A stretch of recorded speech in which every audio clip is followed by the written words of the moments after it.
Good evening and happy Thursday, everyone. Welcome back to the Ghost Biker Garage. I am your host, the Ghost Biker, and I hope everyone is having a wonderful week. I know we're having some crazy weather here in Southeast Tennessee. As you can see, I am back in the garage tonight, and hopefully we won't have any internet problems. We do have some heavy downpour rain and flooding with some ice coming tonight, so hopefully we won't have any glitches with the internet or anything like that. But I hope everyone out there is staying warm and dry. And welcome to February. We have a great lineup of guests this month, and a lot of really cool things going on here at here in the Cleveland area, as well as up at the historic Scott County Jail. Just want to do a quick reminder about that. You guys have been seeing the different posts and all the stuff on there. We are celebrating Fall in Love with History Month there at the historic Scott County Jail, where we, if you love the show, then I know you love storytelling and you love history. So definitely want to check out the jail this month.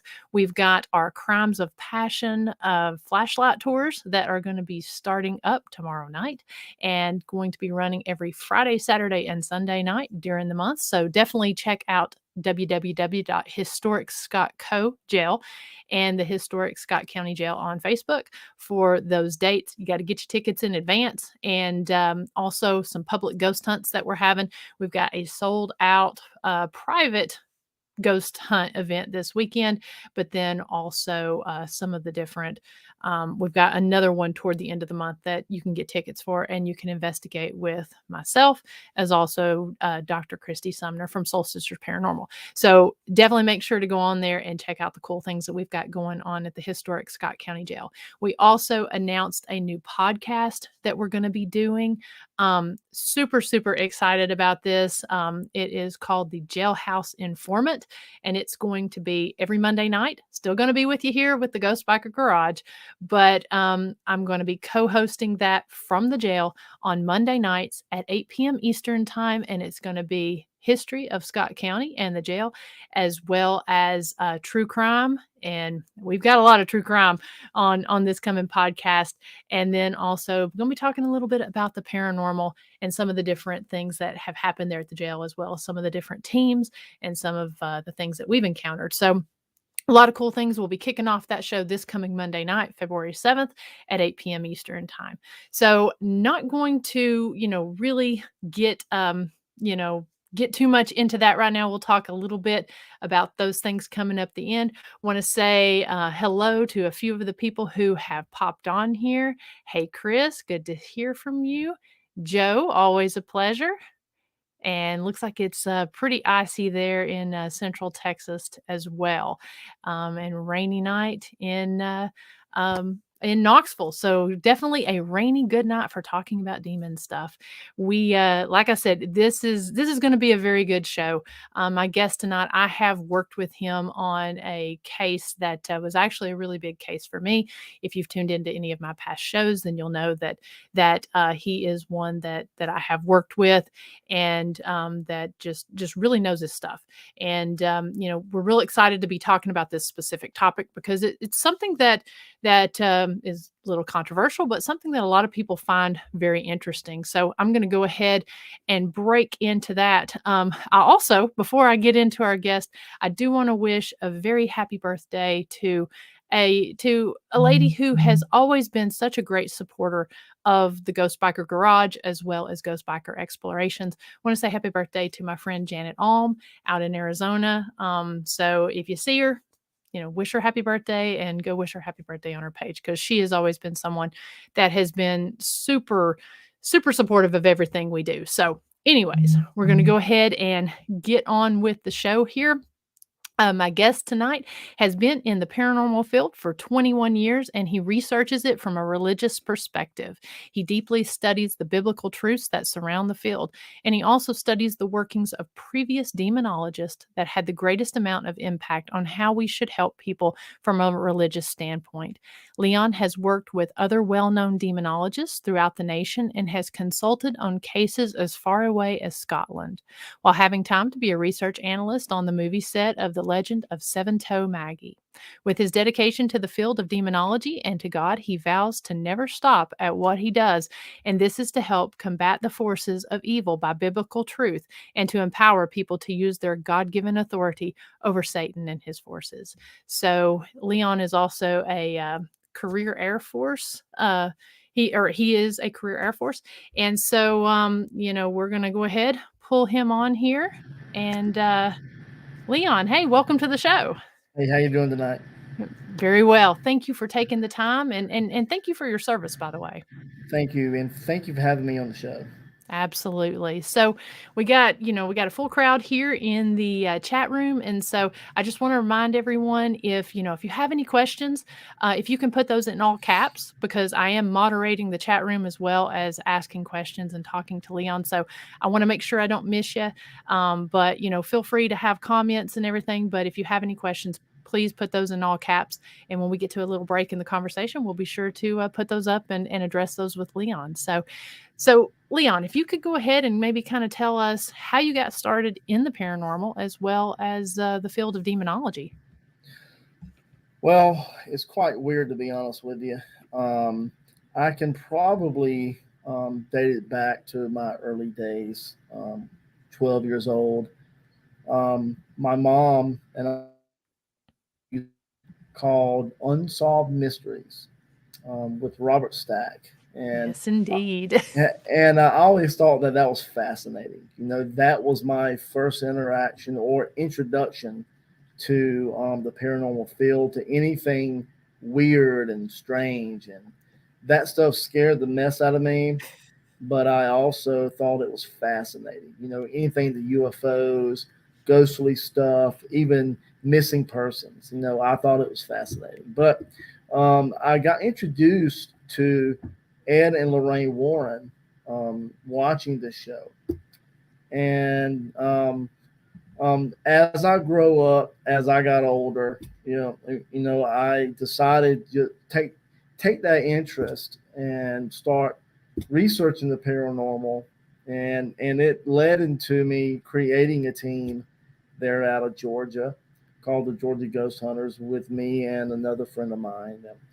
And that was back in the day where ghost hunters came on, and everybody kind of wanted to do what they were doing, kind of the fad, But for me, something else was kind of brewing inside, and didn't know where that was coming from.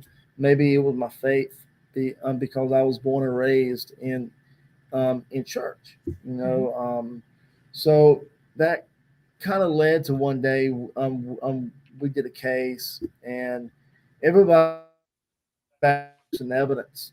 You never really heard about what is a remedy. How can someone effectively help the client, and we we had great evidence to show that there was a malevolent haunting there. We had tons of evidence, and we presented it to the clients, and on the way home, everyone was jazzed up. Everyone loved the fact that, oh, we got this evidence. But something deep down inside of me, um, I was depressed. I felt like we didn't help the people, and maybe it was the Holy Spirit kind of talking to me, and say, "Hey, you could have done more." So that kind of led to me to reach out, learn about demonology. It was a field that I didn't really want to go into, but I kind of felt pulled that way, Mm-hmm. and I said, "Hey, why not?" So the first person I reached out to was Keith Johnson. Just kind of told him my background, and told him, how kind of being led into this field, and he gave me some pointers. Kind of built that, a little bit of a foundation. Then I met a guy by the name of Dave Considine. He took me under his wing, and he taught me religious demonology and how to do it the right way.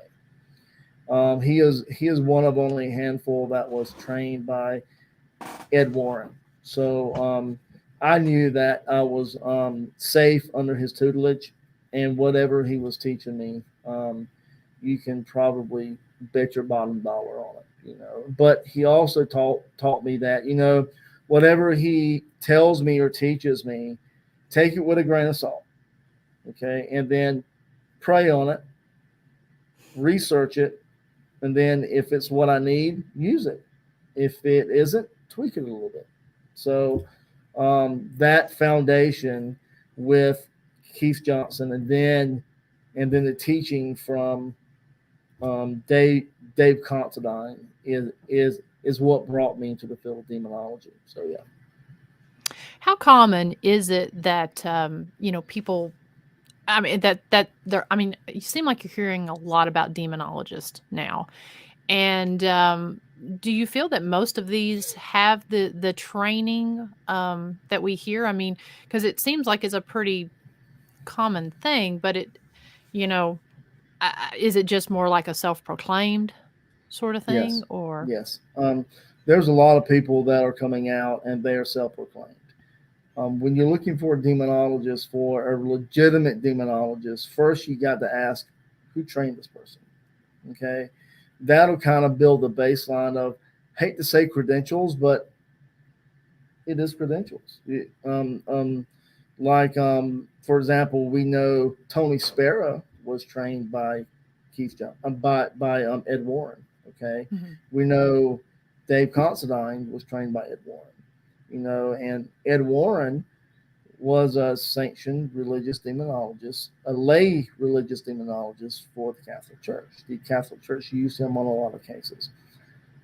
So when you meet someone who claims to be a demonologist, you have to ask a lot. You have to ask a lot of questions. You have to research this person, because if they don't have that um, Sort of credentials, lineage, yeah. or lineage, yeah, then you're not dealing with the right person. Also, you have to ask, how long were you trained?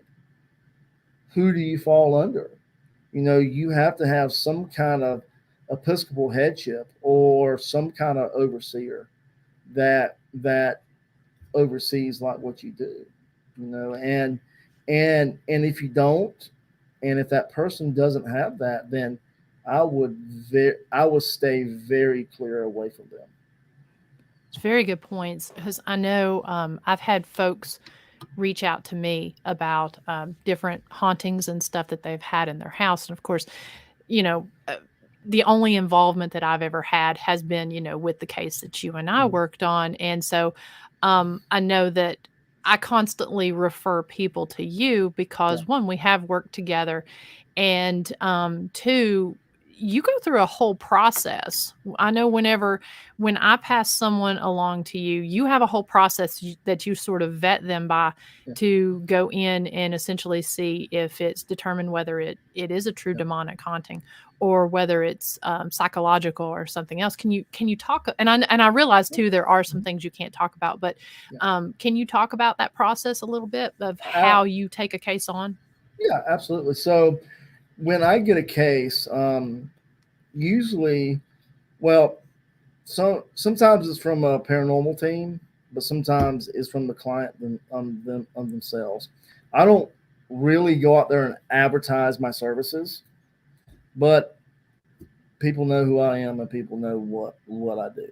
So so when I get a case a request, if it's from a paranormal team, I asked them about the process of how they come to the thinking that this might be under the realm of something that is demonic or negative.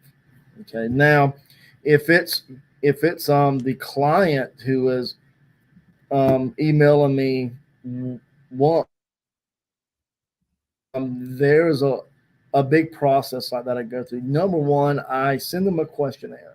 The questionnaire, it's about 6 pages long, and it asks questions about the personal life. It asks questions about if they've had any psychological diagnosis, if their family has psychological diagnosis, if they have any medical issues.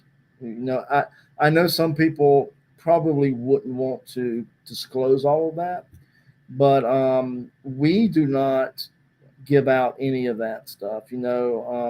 With me working in the military, I know about HIPAA violations, and that is one thing that I would never want to, cross that Sure. threshold. Um, we ask that. We also ask questions that deal with the family dynamic.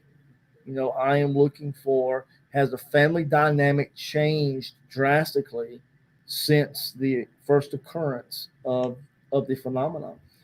And then I also look also for the fact of or for the depth of how it has changed.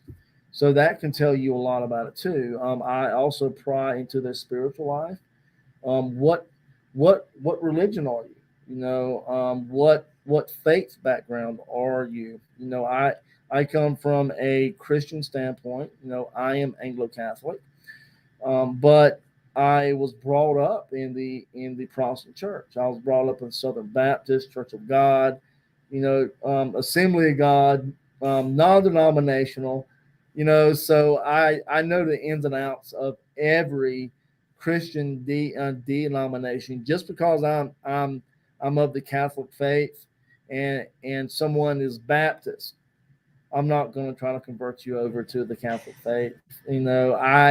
I if you believe in God, if you believe in Jesus Christ, we can work with it. You, I you, was you going to know, ask, how important does, because I've seen some different debates, how important does that particular person's faith play into this? it's everything. Everything.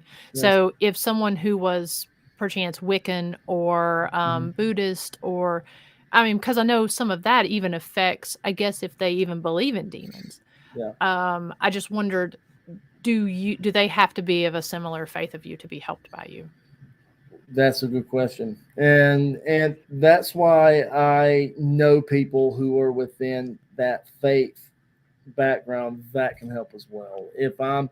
If I'm working with someone and they're not of the Christian Judeo background, I hook them up with people of their faith background that can help them. So I don't shun people. I will not just drop you because you're not Christian.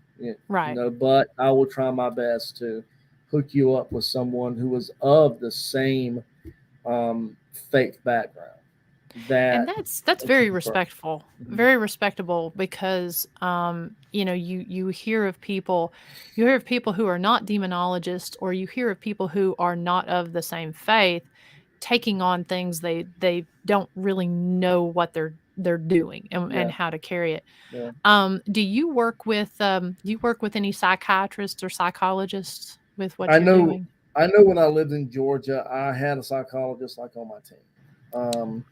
Here in Albuquerque, unfortunately, I live in Albuquerque.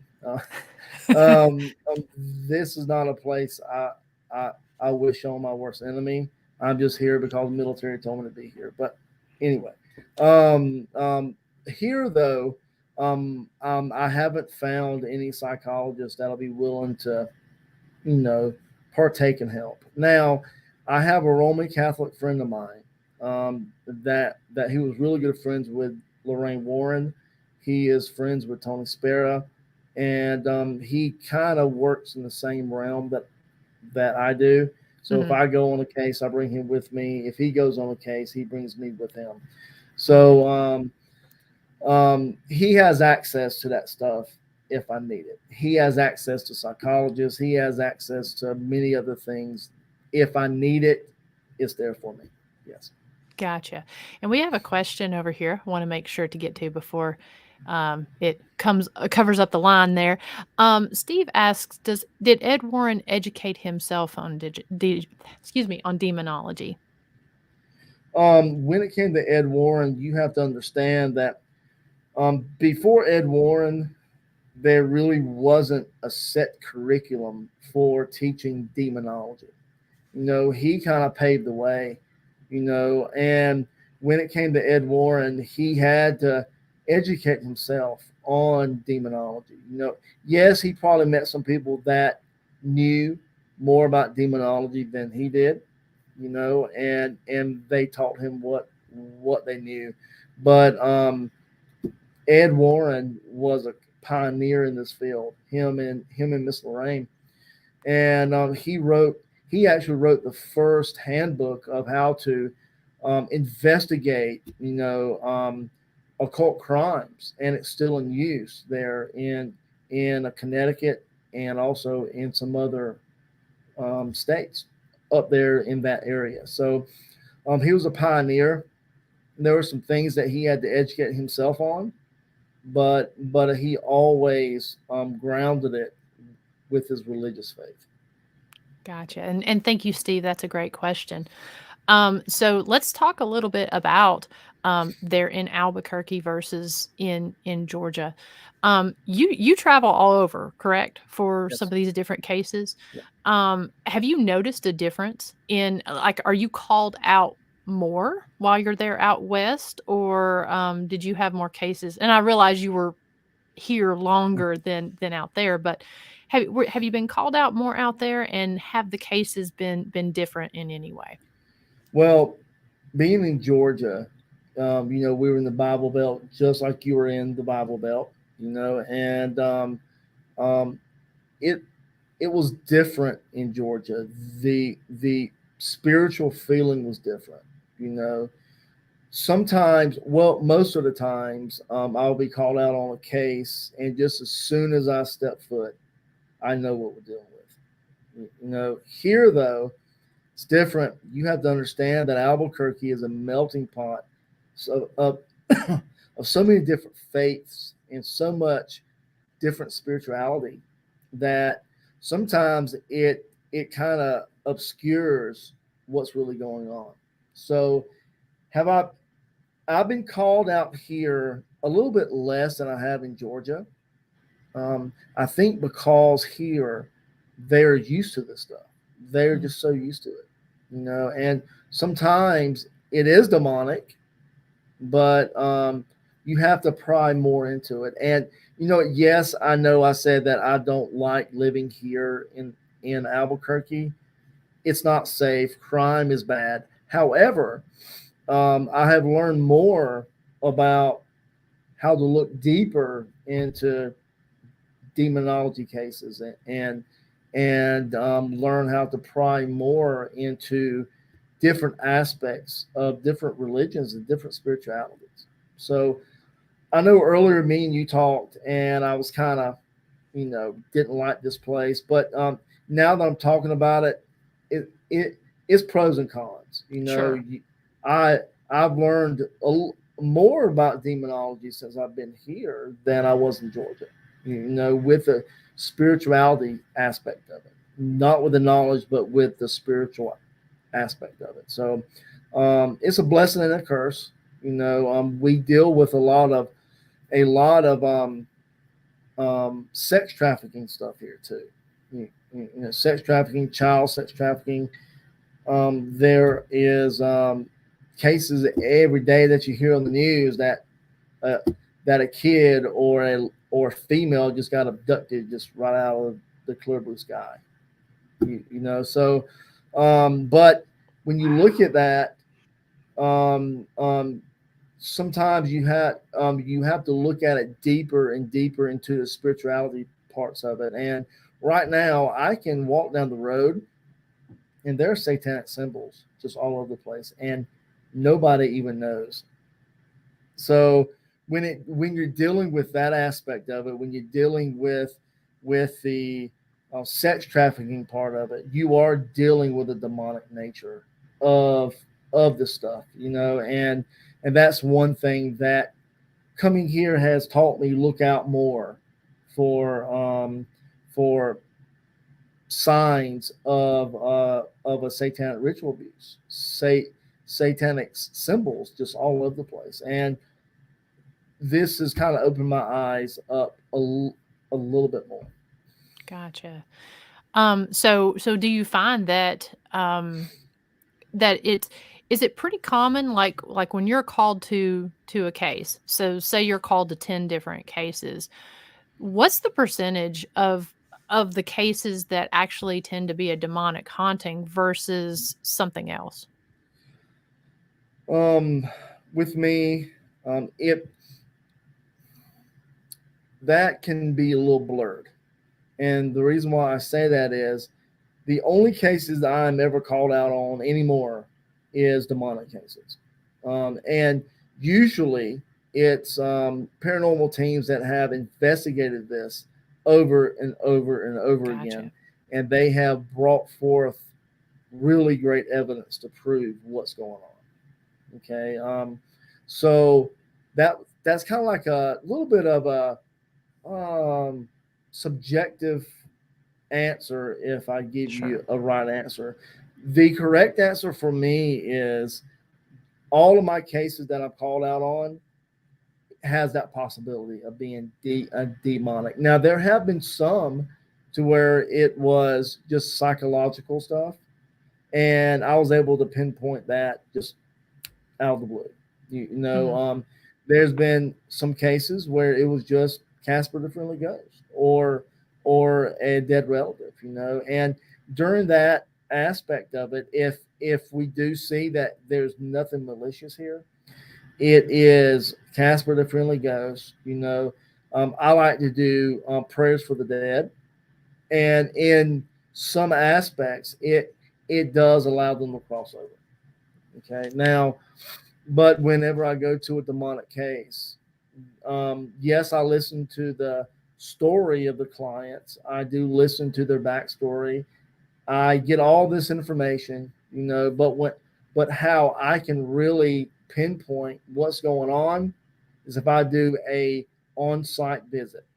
Mhm. Okay, I like to do my interview with the client, a really depth interview right there on site, where all this activity is happening, because I can sense what's going on. I can sense their reactions. I kind of have the knowledge of how to conduct a proper interview session, and that's because I'm a military cop.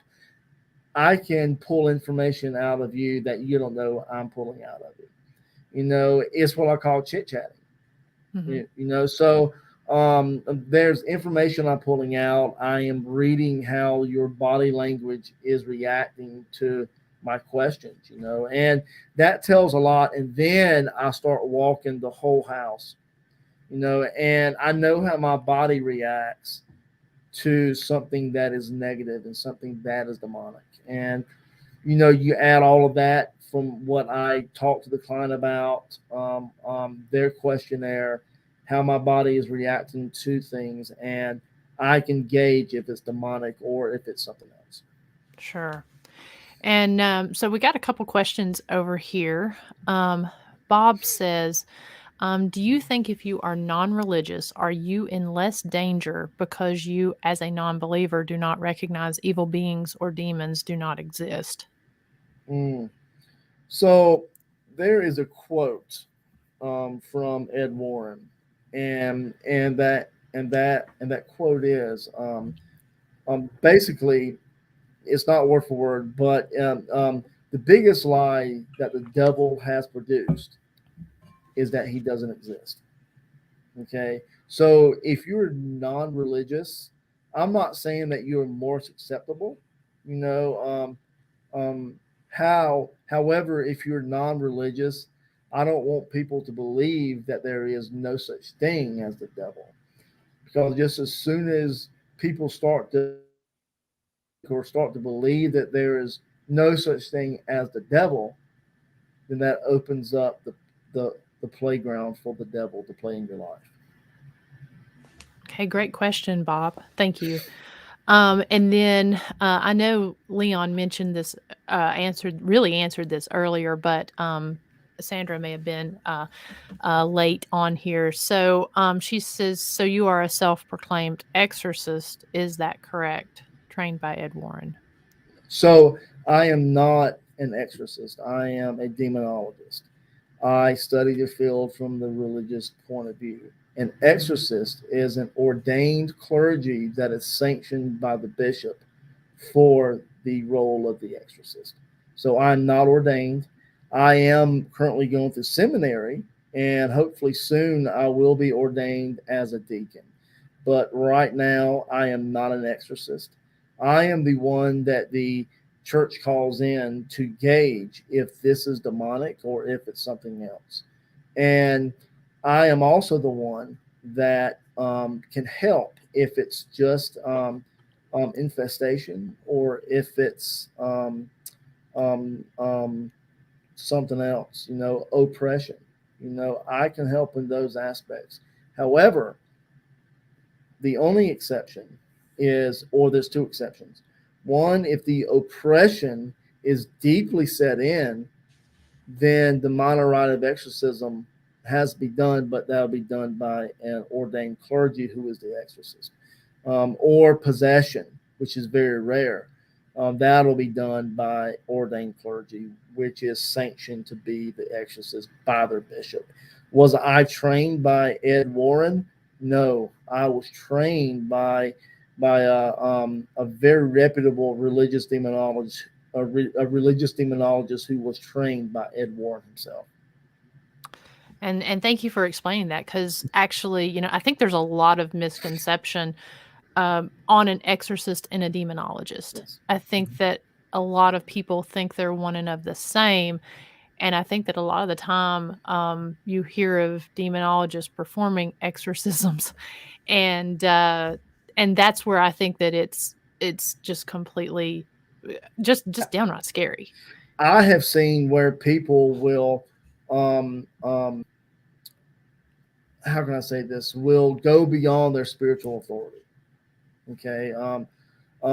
Even clergy, if they're not the sanctioned exorcist, they shouldn't be performing the exorcism. I'm not going to name names, but there was a very popular paranormal show back in mid 2000s that they brought in an exorcist to do an exorcism. That um, he performed the exorcism. He wasn't sanctioned by his church to be an exorcist. He didn't have permission. 2 years later, the man's dead. Wow. The show was off the air, and people that was involved in the show, their lives went down heel fast. So there are consequences for overstepping your spiritual boundaries. And if you stay within your boundaries, you'll be okay. But if you overstep your boundaries, there are repercussions for overstepping your boundaries. Dealing with the demonic, dealing with the spiritual realm is a very delicate, and if you overstep your spiritual boundaries, you will be destroyed. Good answer, and thank you, Sandra. Another question we have here by Julio: what else is there besides a demonic haunting? Is it's all spiritual warfare? Well, whenever you go into the paranormal field, okay, people shouldn't go into the paranormal field thinking, oh, it's just ghosts or it's just demons. Okay, there are different types of hauntings. Every haunting is not a demon. It is not a negative force. I have had several cases that I was called on, and people thought, "Oh, it's some, I got a spirit in my house, so I got a demon." No, that's a misperception. Okay, it sometimes it's your dead relative. Okay, or sometimes it's the occupants that used to live in the home, and they're not there to cause any harm. Um, Sometimes they're there to look over you and to protect you. I've had cases where the human spirits was trying to protect the people living in the home from the demonic spirits. So every haunting is not a demon, and you got to know how to differentiate. Sure. And that actually leads to another great question from Sandra here. She says, "How can you be sure that a spirit is malevolent and not demonic?" Good question. If it's for me, if it's malevolent, or if it's demonic, if it's malevolent, I have to treat it like an invasive spirit, um, which will be the same way that I would treat it as a demonic spirit, because at the because during that process, you come to a conclusion that whatever is there, it has to go. Like period. If the people are uncomfortable with the malevolent spirit, it it has to go. You know, if it's a demonic spirit, it has to leave.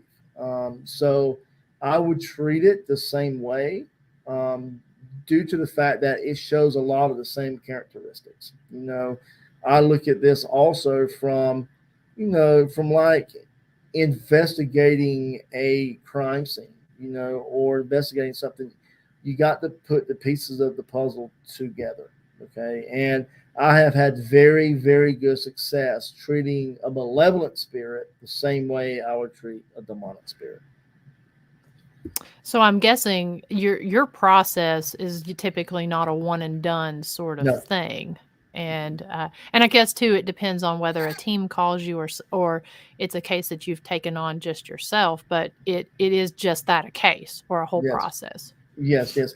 I I've been trained through my military police like career to have a process. Standard operating procedures is what we call in the military. And if you follow your standard operating procedures, you won't be led wrong. Okay, but there are some times where I am following my certain set procedures and I'm being led to look at it in a different light. I am not that close minded to just shut that off. Sure. If I'm being led to look at it in a different aspect, then I will look at it in a different aspect. I am not that close minded.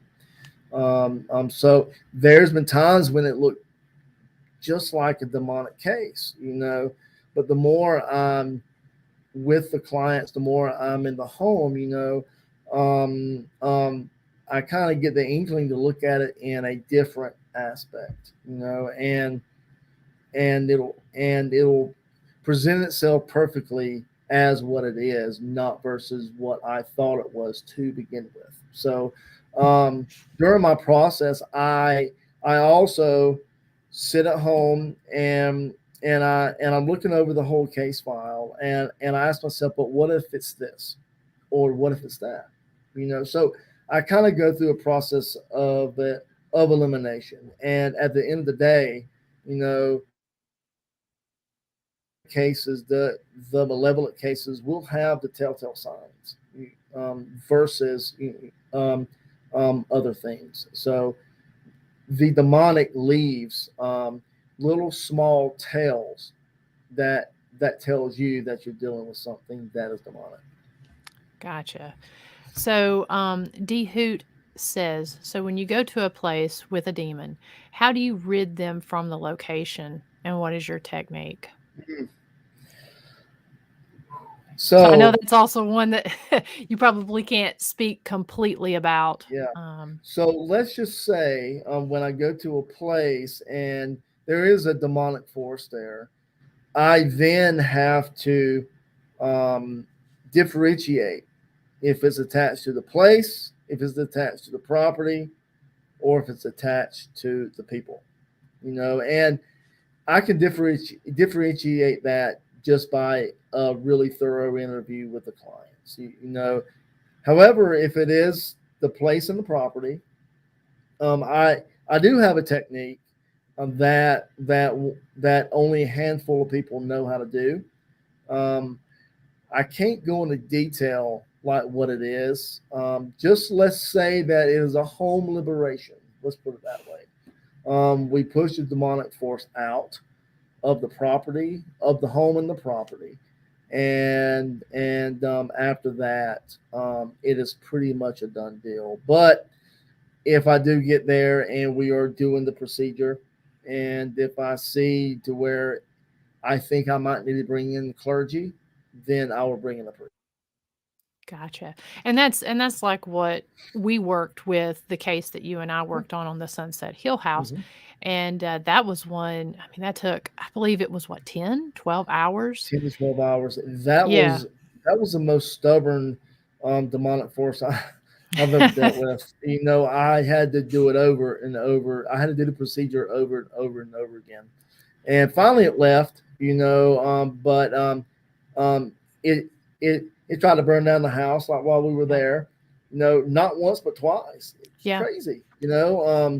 But at the but it but at the end of the day, it left, Hmm. and and by my knowledge, everything is still Yeah. great at that house. Everything is fantastic. I keep in contact with the family at that home, the people who rent it.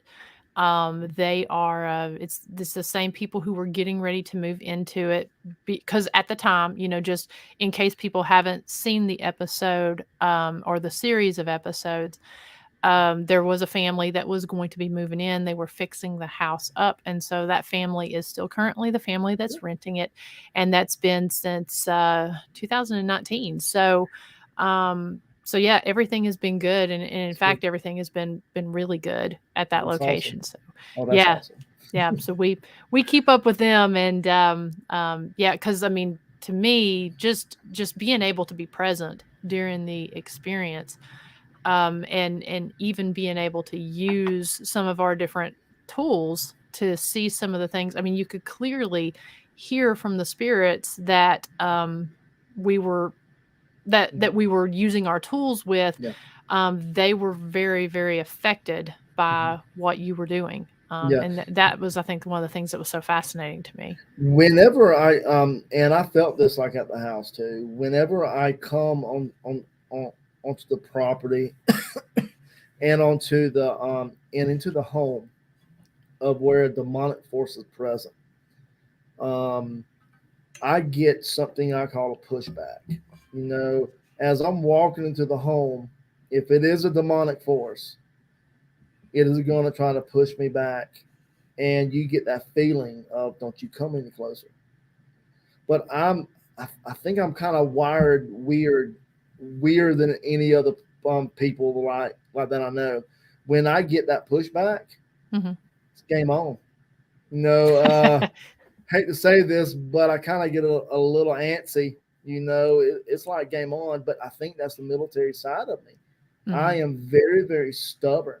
And once I have my mind made up that this is going to happen, and we are going to get rid of this thing today, I don't care if it comes and punches me in the face. We're going to get the job done. Hmm. And I don't. It's weird. When I'm at home, my wife can sneak up behind me and scare the crap out of me. But whenever I go to a case, Hmm. it's like a a switch flips, and it's like I am game on. There's nothing that can scare me. And So we'll talk. We'll get through the questions here, and we'll actually talk a little briefly about a few of those cases if you've had anything that's kind of been like that. Joe Mizell says, "I'm a man of tremendous faith, and I'm a Christian. So my question to you is: do you believe that Christians can be demon possessed?" mm, that there, you know what? When I lived in Warner Robins, Georgia, you Hmm. know, um, um, my background, I have a background of both the Protestant faith and the Catholic faith. So, and I know the ins and outs of the um, deliverance process for the Protestant side of things, and I also know the ins and outs of the deliverance and exorcism process for the Catholic side. So when I was in Warner Robins, Georgia, I helped the deliverance ministry that was based out of a church of like an Assembly of God. Okay, they're an offshoot of the Church of God. The Pentecostals. So I brought a unique element to it. I brought the Catholic faith into it, and they knew where I stood, but I saw something and I learned some things from them that I brought over to my Catholic faith. Like, for example, I have seen Christians can be oppressed, can be demonized. Do I mean possessed? No, but they can be demonized. They can be oppressed, and sometimes the oppression can look like possession. You, when we choose to live for God, when we choose to, turn from our sinful paths, we do bring some baggage with us. Okay, just because we choose to live for God, don't mean that all that baggage is gone. And I've seen it firsthand where Christians are demonized. They can be oppressed.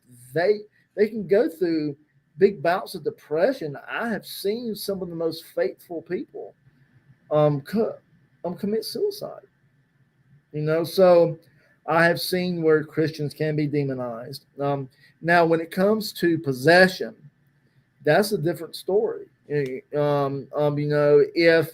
you haven't renounced your faith, if this demonic force hasn't broken your will, then you can't be possessed. Now they can do things it'll break your will to the point where you give up and you can go through possession.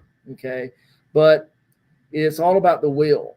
If it doesn't break your will, then you can't be possessed. Period.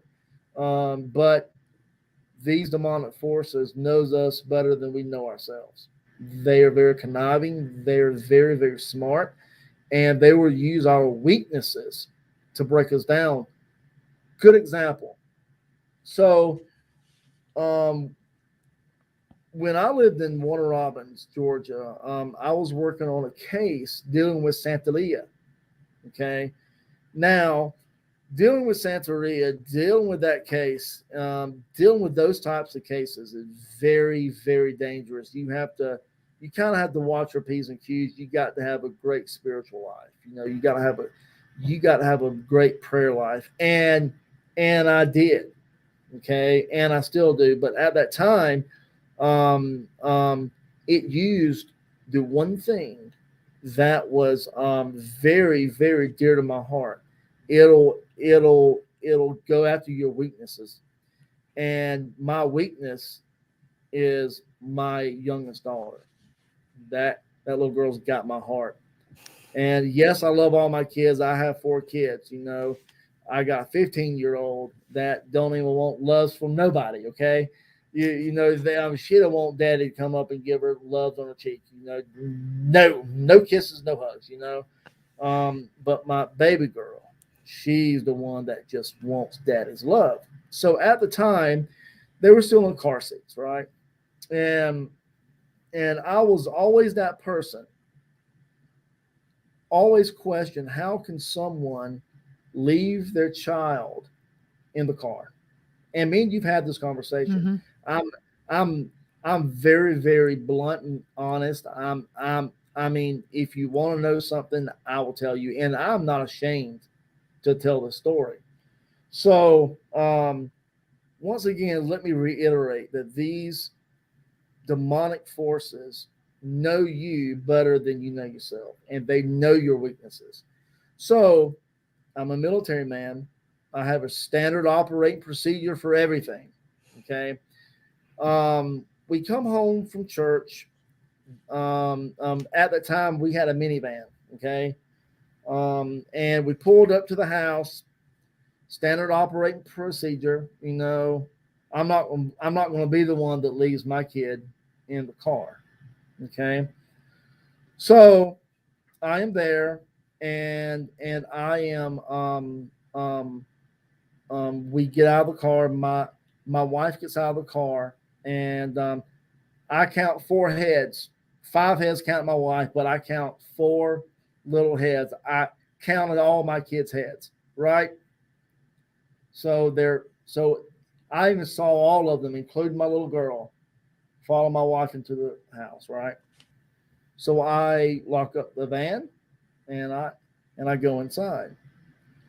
30 minutes later, I have that inkling to go outside to, I don't know why, to check the van for something, don't know why. And I open up the van door and there's my little girl. She's alive, she's crying, she's hot, but there's my little girl. And that one incident almost broke me. That one incident almost put me to the point to where I quit researching the field of religious demonology. Wow. My wife had to talk some sense into me. You know, she said, "Look, Lana's fine. She's alive. Mm-hmm. This thing has happened." It took me a couple months to get back right. I was depressed. How could I let this happen to my little girl? The point I'm trying to make is that it'll make you see what it wants you to see. If you think your spiritual life is so strong that nothing can touch you, then you're deceived. That's what I'm trying to say. These things know you better than you know yourself. Wow. And we've got some really, really good questions over here. So I want to make sure I don't miss Mm-hmm. anyone. So so D Hoot asks, why is the demon even present there to begin with? Well, it's either brought in by invitation. Normally, these things are brought in by invitation if it's already at the home and at the site before you moved in. That means something was there to either invite it in, or something was done at that home or even at that property to kind of leave a mark on that property, kind of scar it to where something is there and present. Like murders, for example, taking of a life can scar a property, can scar a home to invite these things to come and stay there. Yeah. Hey, hold on for 1 second. I've got to plug in my power. Sure, sure, sure. But So keep I'm gonna asking questions though. Sure. And that makes sense. So so I'm going to kind of tag off that question there. Do you find more often that and of course I know you did speak earlier about, you call in someone else to do the like a priest to do the human exorcisms, but do you find more often that it's the property that is infested or is dealing with a type of scarring or oppression versus a person that's dealing with it? Do you find it to be more the property? It's 50-50. Yeah, it's either the property or the person, and sometimes it can be a mixture of both. So if it's a mixture of both, you're kind of dealing with a hornet's nest, you know. But I have found that it's kind of 50-50. Okay. And Jolly asks, she says, can demons attack you through your dreams? Yes, absolutely. Sometimes that is how they first start with oppression. They can come in the form or in the guise of your dead loved ones, like in your dreams, and then it can get to a point to where they come over and over and over again, to a point to where now the blurring of reality has set in, and now you're starting to see your dead relative um, just in normal day, so, but normally, if it's what I've witnessed and what I know, you know, I can only speak of what I know. Okay, that if you're dealing with a demonic force and it comes in the guise of of a loved one, of a dead loved one, and the person is imperfect in those visions, let's say missing a limb or something in that reality, you know, then you're dealing with something that is demonic and it's trying to come into guise. And can you speak to the stages of an oppression, or I mean not an Yeah. oppression, but a possession? Yeah. So when you're dealing with demonic hauntings in general, okay, you're dealing with, many people teach it's 3 stages, but it's 4 stages. One is infestation. This thing has already taken possession of the home and taken possession of the property. If it's an infestation, you will have um, um, things that is happening in successions of 3. Let's say rappings on the wall, knockings on the door. Now, if you get a knock on the door, on your front door or any door that goes outside, okay, if you just get a knock on the door, don't answer it until you look out there and look out a window, look out the peephole to see who's out there. If there's nothing out there, do not open up that door, because if you do, you have gave that spirit entry into your home. So that's number one. But you will have, when it comes to infestation, you will have poltergeist style of activity. You'll have things moved. You'll have all of your drawers and your cabinets opened. Typical haunting stuff, right? But how you can pinpoint it is demonic or not? Foul odors, okay? Scratching on the walls. If your family pictures now, if your family pictures are being destroyed or being ripped off the wall, because it's attacking the family dynamic. Okay, when it attacks the family, it wants to separate the family. It wants to divide the family, right? So that'll happen too. But here's the telltale sign: heavy objects being moved. Okay, a human haunting can't move heavy objects. Okay, if you're having your sofa moved or being tossed around the room, you're dealing with something that is demonic. If you're having chairs being moved, tables flipped upside down, that's demonic.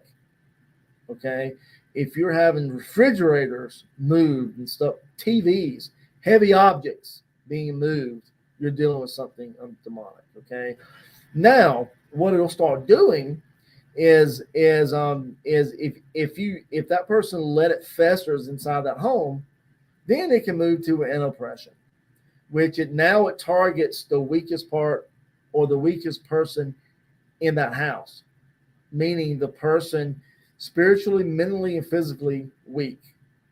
It'll start targeting them, started going after their weaknesses. They may start having nightmares. Okay, they may start having sleep paralysis. I think me and you've had a long discussion about sleep paralysis and what my thoughts about sleep paralysis are. Mm-hmm. Okay, scratches on the person's body. That's an oppression. It is trying to single that person out. It is trying to make that person feel so alone, to the point where now it's starting to try to break its will or break that person's will. Depression will set in. That person might think that they're crazy, And then here comes a third part that people really don't look at, but it needs to be taught: obsession. Okay. When the person becomes so obsessed about what's happening to them, you are feeding this entity your energy. You're feeding it to the point where it starts amping up now. Okay. And then it can move into the possession stage, meaning that now it's got you right where it wants you. It has singled you out. It made you feel nobody wants you. It has made you feel so single, so alone, to the point now it can start working on your will. And just as soon as it breaks your will, now we go into the possession phase. And so essentially that's a pretty long process. Yes, it is. Okay. And thank you for breaking that down. That's a really good description of that. Sandra asks, what is your advice to those who proclaim they are demonologists and they have no training to call themselves that name? In other words, what dangers can they face? Earlier, I mentioned something called spiritual repercussions.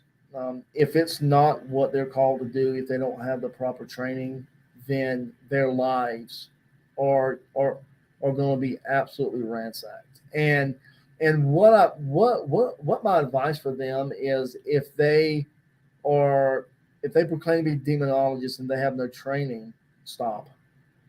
You are putting yourself in danger, and you're putting your clients in danger. Their lives, especially the clients' lives, can be so ransacked if you don't know what you're doing. I always work under the thinking that I at least want to leave the client in the same state that I found them in. And here's why. So if I go to a case, right, and I start religious provocation, which most of these self-proclaimed demonologists do that hadn't had the proper training. Okay, they go in there and start religiously provocating these demons, or they start talking a lot of trash, like to the spirits there. Okay, one of two things can happen. One, the spirits are not going to react until you leave, and then once you leave, the client's lives are going to be in a state of hell, worse than what it was. Okay. Or number two, those self-proclaimed demonologists are going to get attacked. Probably not there on. Sometimes they can be physically attacked there on site, but these demonic forces are going to take this. Oh, he just challenged me. He or she just challenged me. Game on. I'm following that person up to their house, and now their life is going to be ransacked. So my advice for people that are or proclaim to be demonologists that they hadn't had the proper training, if you really feel that this is your calling, stop what you're doing now, humble yourself, and admit that, okay, what I'm doing is wrong, and seek out people to train you properly. And that takes years. That takes a lot of years. But that is my advice for them. That's good sound advice. The Dream Poet says, have you ever had any cases out of St. Augustine, Florida? When I gave ghost tours in the old city, we had a building we referred to as the Demon House. And he also says, and another, have you ever had anything thrown at you? Whew. Yeah. So I have been to St. Augustine many years ago. Some friends of mine was doing kind of like I won't say a convention, but a gathering of all the people that was in their network, and that was before I started researching the demonology field. So, but when I was there, I did hear about the demon house, and that sparked my interest. But that was before I started researching and studying the field of demonology. Have I had something thrown at me? Oh, yeah, yes. So I was helping a lady who was a former satanic high priestess. Okay, this was a really big case, probably about one of the biggest cases that I've ever been on, and she was a satanic high priestess. What got her wanting to come out of Satanism, and this wasn't the Church of Satan stuff. Okay, Right. this was real sacrificial Satanism. Okay, and Because there is a difference. there is a difference. There's Yeah, a a big lot of people don't realize the Church of Satan yeah. and Satanism are two different things. There, Didn't mean to interrupt, but oh no, you're fine. So when it comes to the Church of Satan, it's just a popularized form of religion. Yes, you worship with Satan, but behind the scenes Satanism, that's what I call behind the scenes. okay, is in secret. Okay, this is some bad stuff. Their satanic mass looks a lot like a Catholic mass, except except everything they do is in reverse of what we do as Catholics. Okay, now, um, within the real satanic stuff, though, you have certain rituals that calls for certain sacrifices, right? And with this lady that I was able to help, um, the the ritual that um, made her want to get out of Satanism was calling for the sacrifice of an infant. Oh, wow. She's like, "Whoa, I can't do this," And for a couple of years, she was trying to get herself out of it. She thought going to church, converting to Christianity was going to help her, But in reality, you know, um, she had to have more guidance of how to do this. Okay, so that's where I came in, and when I started talking to her, I developed a really good bond with her and her husband. I didn't want them to think, oh, this is a stranger coming to my house, and I don't know this guy. So my first intention was to build a rapport. When I got to her house, I brought pizza. We chit chatted, and just as soon as I felt like that they felt comfortable with me, then we eased into the process of getting her in that mind frame out of Satanism and what that form of Satanism teaches and does into, a Christian faith, and that's what she wanted. She wanted to come to the Christian faith, but here's the thing, okay? She didn't want to go into the Catholic faith because it reminded her of some of the Catholic mass stuff of what they did with the satanic rituals and stuff. So I understood that. So my intent was not to convert her into anything she didn't want to convert her to. She chose that she wanted to go to the Baptist church. I can work with that.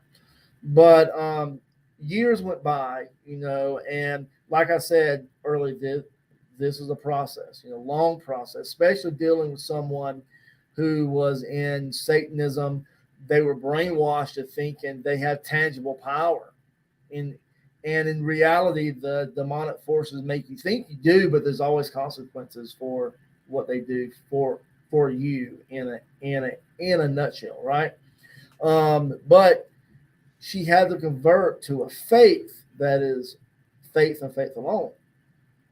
So it was hard, and one day I called her. I said, look, have you tried just chit chatting with God? Because she told me that she felt like she doesn't have a relationship with God, right? And I said, chit chat, just like he's your friend, just like he's sitting there with you. If you're vacuuming the floor, mopping the floor, doing your daily chores around the house, hey God, how's your day today? Mm-hmm. Mine was a good day, Or if you're having struggles, just vent to God, That is a form of developing a relationship with your God, with God, with Jesus, and she started doing that, and months went by, and finally she called me, crying and so happy. I feel the presence of God, and I said, now you're ready for your deliverance. So we went there, and we did a deliverance session on her. She wasn't possessed, she didn't need a priest to come in, but this type of deliverance couldn't be any Joe Schmo. I know that I was highly trained in this type of thing. So I knew what I was doing. We went through the process of breaking the rights that this thing has to her. All the stuff, right? And at the end, when we got to the part to where we to the expulsion of the demonic force, um, it was really tricky. I told my people, don't touch her. Whatever you do, don't touch the client, especially through this process. Because number one, you don't want any transfer. I have seen that happen. Somebody touch somebody who is demonically oppressed or possessed or whatever, and they get that transference. Okay, but one of my buddies, um, see, on my team, like back then, I had a wide array of people on my team who were from the different denominations. I like dealing with different denominations, and he was Pentecostal, and I warned him, don't touch her, but he got a little excited and he touched her, and she didn't touch him, but she looked at him. Something manifested through her. Her eyes went cold black, and she knocked him back like 6 feet. And he looked at me, and he's like, Leon. I said, well, I told you not to touch her, man. So, but that was the point. I knew we're getting to a headway here. Okay, it manifested through her, and now me and it are face to face, nose to nose. And it's kind of like I won't say a battle of wills, but it is a battle of your faith. Faith, like I said, don't even try this. And whenever I'm dealing with something like this, I get a righteous anger. I'm not actually angry, mad angry, but a righteous anger. How dare this thing invade this person's life? So back and forth, like head to head, and then I started reciting Saint Michael, the Archangel, defend us in battle. And when I started doing that, you can see that she came forth. The lady was there, and she had a wide-eyed look on her face, and she's like, "Oh, they're beautiful. What are you talking about?"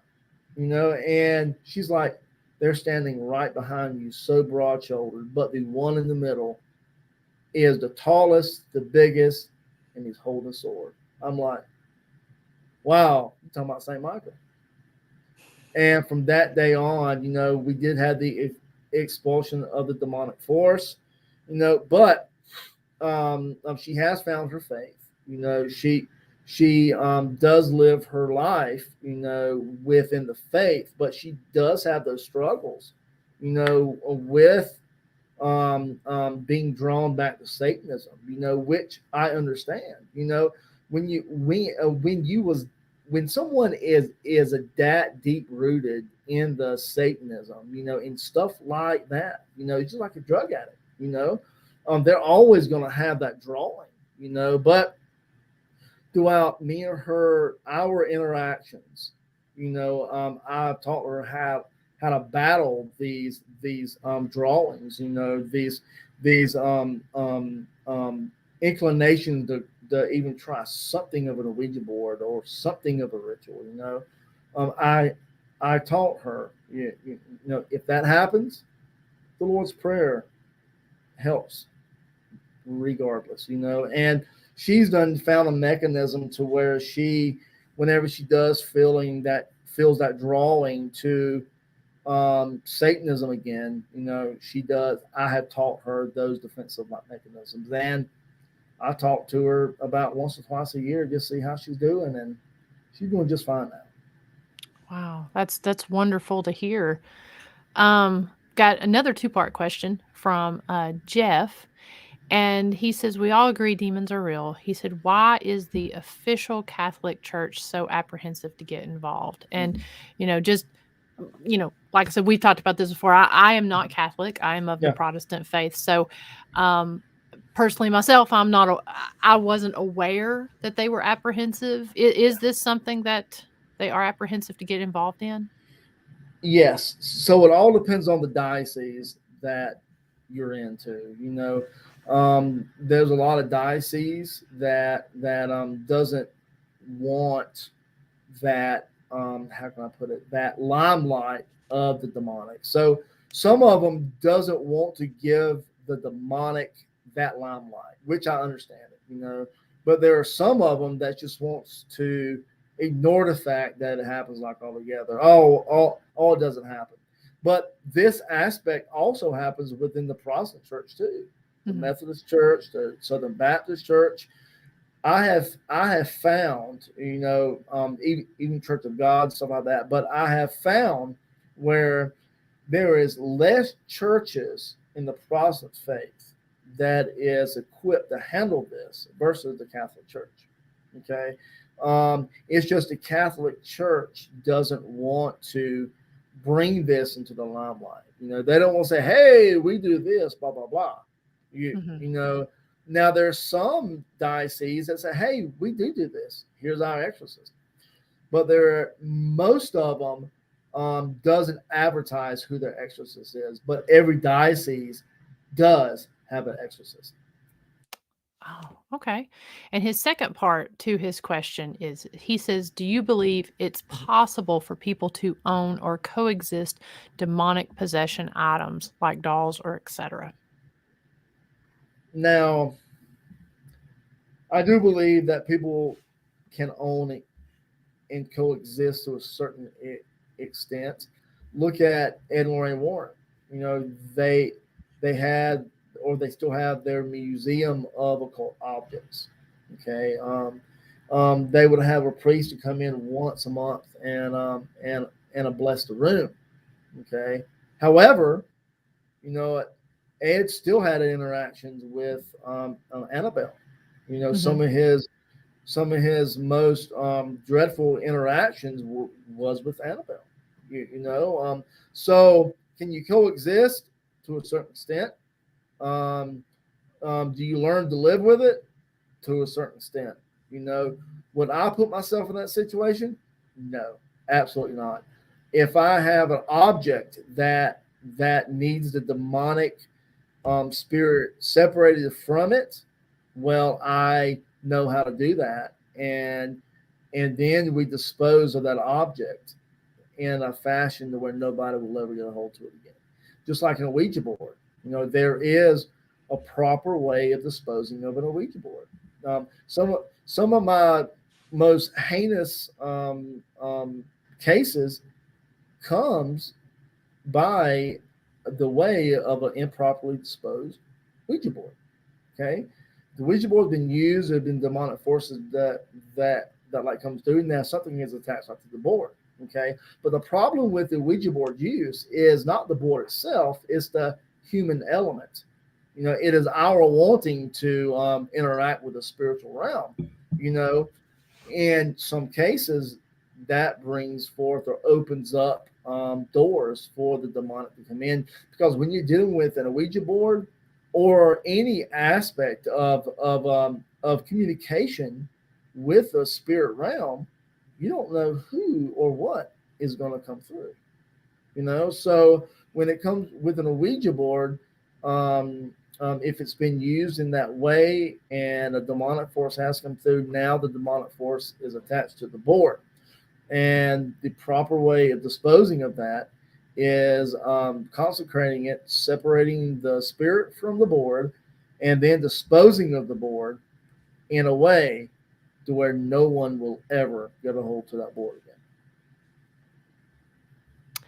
And then a final question, and if anyone has any other questions, feel free to put them in here because we're going to be wrapping up here soon. So get those last minute questions in. But there's one.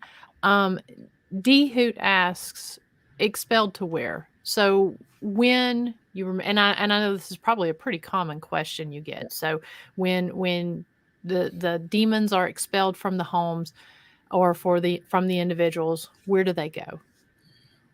They go somewhere else that isn't there. We don't have control of where they go. Us humans, we don't have the power to destroy demons. Okay, when we look at the biblical story of Jesus sending the demons into the swine, we don't have that power. So when we do expel these forces, I like to look at it as an operation. Okay. If you have a tumor, right, you go in and have surgery, and the surgeon very delicately cuts it out piece by piece, you know, to a point where they have the tumor, they extract the tumor from the person, right? So let's say, for example, we go to a home, right, and we got to do the home liberation, right? Well, we go room by room, holy water, stuff like that, specialized prayers, and what we're doing is we're systematically and very delicately cutting the demons or the roots of the demons out one by one, right? And then finally we get to a place to where now we're pushing the demonic force out of the home, right? We have delicately, like a surgeon, cut it out piece by piece, and now we are pushing it out of the home, right? But I like to go a step further. How about the property? Okay, so then I go outside of the home, and now we go to the property, and we pushing it out of the property in a very delicate operation-like style, to the point where now it's outside of the property. And then we have specialized prayers that we do to build a spiritual boundary around the property and then around the home. That way, they have protection from it trying to come back. So same thing with a person. If someone has to have the rite of exorcism done on them, it's the same process. The exorcist is systematically cutting the demonic force out one by one, piece by piece, to the point where now it's extracted, okay, and now it's pushed and it's expelled away. So that's how I like to kind of explain how this happens, because people don't really get that told to them. I like to do it in a way where it's common sense, but in a way I'm not going kind of deep down the rabbit hole and providing information that people don't need to know. Sure. And I think that's where a lot of the work begins for that person as well, because at that point it's up to the person to not do things to invite that back in. And it's also up to that demonologist, if he or she's been trained right, okay, to provide the follow-up care. Okay, if they haven't been trained properly, they will not provide the follow-up care.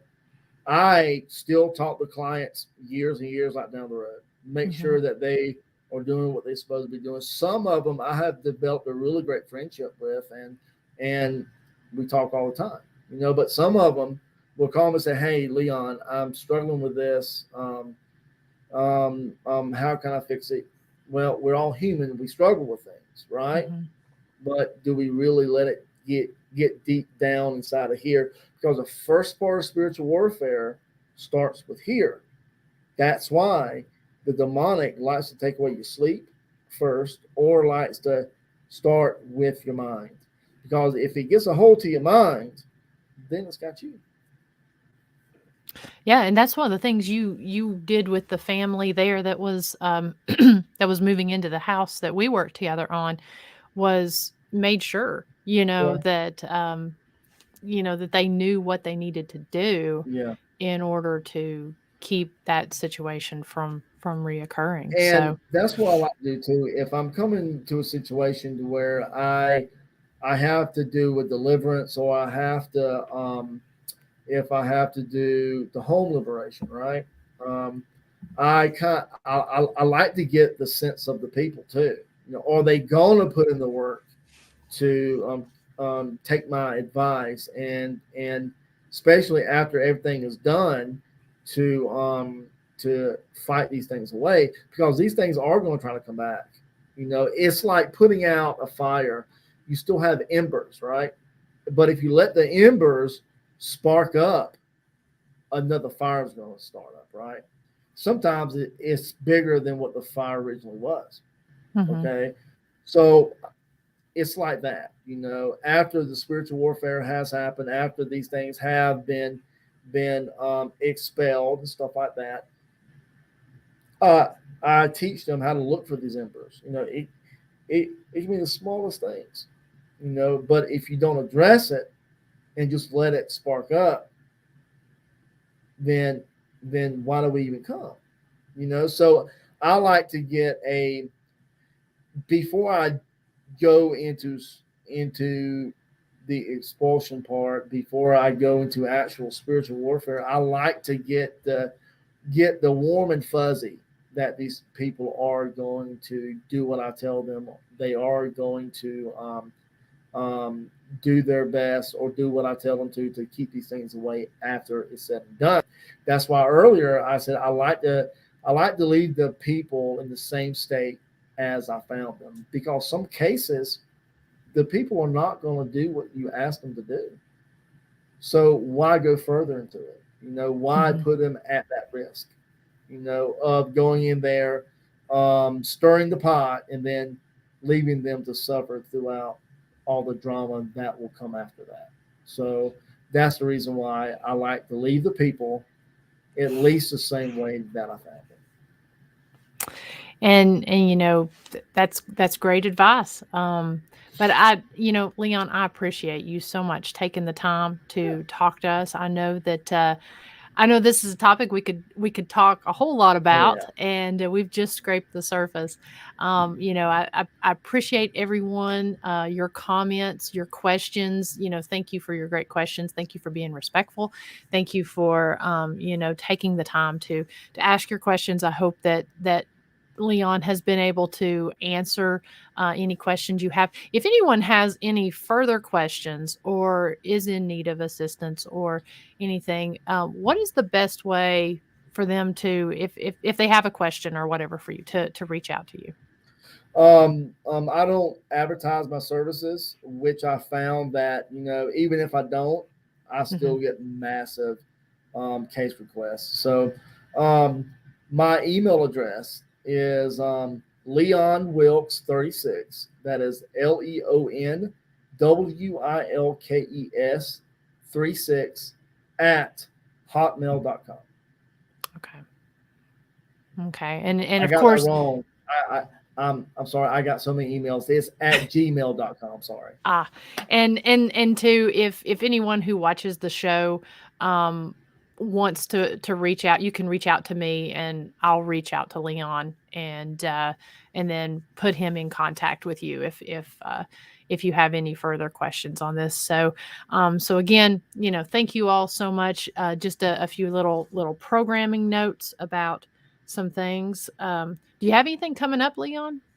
Oh, no, it's very quiet, kind of peaceful, and I like it that way. Will I be speaking at anything this year? I don't know yet. If it happens, it happens. If it don't, well, then I got a year break. So There you go. I know we spoke together there in yeah, Las Cruces, which was yeah, it was such a cool experience to go out and to reconnect and see yeah, you again. And I know you gave a great presentation on religious demonology, mhm, and then you and I also spoke yeah. on the case You that know, we worked your together. presentation was good as well. I Well, love thank your you. intro. I don't have the magic that she does when it comes to putting stuff together. I'm just a redneck, so I just say here you go, you know. But if she has that delicacy of putting everything together, and and Well, and thank you. your doggone intro, I'm just still jealous. So I'll have to build you an intro. yeah, okay, cool. There you go. We'll work on that. Yeah, So definitely, hopefully, we can get another speaking engagement together this year. And if you do get some coming up, we'll definitely share those on the page so people can come and listen to your presentation. yes, ma'am. Um, a couple things we've got coming up here next week at 9 p.m. Eastern time. I'm going to have Bear. Barry Gaunt from Octagon Hall. He's going to be coming on and sharing about everything that he's doing and everything that's going on there at the hall. And then also the very next week, mine and your friend Brian Cantu. He's going to be I coming love on, and Brian. Brian I'm is a good dude, man. yes, I can't wait to have him on. I know he always has something interesting going on. Man, I'm very leery of people that say that they have abilities. I've only met three people that they claim that they have abilities and they actually have abilities. Brian Cantu is one of those people. He is a good dude, very very down to earth, and he's just a really likable guy. And his abilities is probably about some of the realest things I have ever seen. Wow. Well, we're definitely going to be talking about all of that because he impresses me. He impressed me when I listened to him speak, and then actually getting to meet him for the first time out in Las Cruces. I look forward to hearing him share because he really does have a very interesting perspective. And He is an expert on Bill of the Kid. So ah, if he's on your when he comes on, get him talking about Bill of the Kid. I remember him telling me a story that they went to the what is it down in Arizona Tombstone, mm, and or I think it was the site where Bill of the Kid was killed at. Okay, okay. and no, I tell you about it. It was a shootout. Okay, and somebody was purported to be killed at a certain location, right? And the people that was given the tour would say, "Oh, this person was killed here," and then all of a sudden he saw the person, the ghost of that person, and that person was like, "Actually, no, I was killed here, and let me show you the proof." And he brought that person over who was leading that tour. Said, "Hey, actually, he was killed here, and you can see all the signs like right here." I'm like, "Wow, okay, Wow, I'll definitely have to ask him about that, and you'll have to tune in for that show as well. yes, I will." And then we'll be wrapping up the month with Lynn Dorman. He will be on tomorrow night. I believe, let's see, at 8 p.m. Eastern time. I will be on Datso, which is Jason Lawson, and that will be out of Alabama tomorrow night. So that's going to be a live stream. So we'll be streaming it here on the Ghost Biker page as well as on Jason Lawson's page. So I will be live at that time. Got a couple more podcasts that'll be coming up over the next couple weeks, but we'll be announcing those dates and times. I believe next Thursday night before this one, I'll be on Rob Bray's podcast out of England. So, and then also the Jailhouse Informant podcast that's going to start on Monday night. Dr. Christy Sumner and I will be breaking down all of the cool things that we've got planned coming up with that podcast. So that's going to be at 8 p.m. Eastern time on the historic Scott County Jail Facebook page. So hopefully you guys can, if you haven't liked and followed the page, go over there, check it out, and tune in for our podcast for our first season. So again, this one is still going to be playing. It's still going to be happening every week. And also, Ghost Biker Exploration season that will be continuing as well. So I've had a couple people ask me if that was kind of taking the place, and absolutely not. So all of that's still going to be going on, busy. So until next week, whenever we're back on, and tomorrow night or whenever we're back on again, be safe, be well, and we'll talk to you then. So thank you again, everyone.